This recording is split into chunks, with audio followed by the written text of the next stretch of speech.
Palavra de Deus, que eu mantenha o espanto diante do novo amanhecer, das pontes que surgem e das mudanças que me fazem crescer.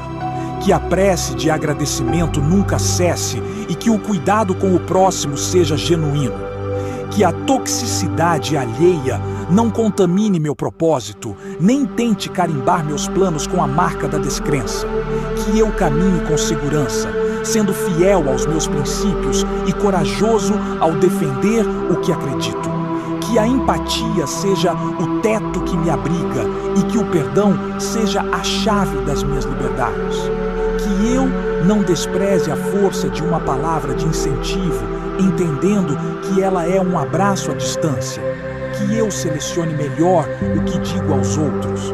Que a semana seja marcada por conquistas e que eu saiba louvar cada passo firme dado.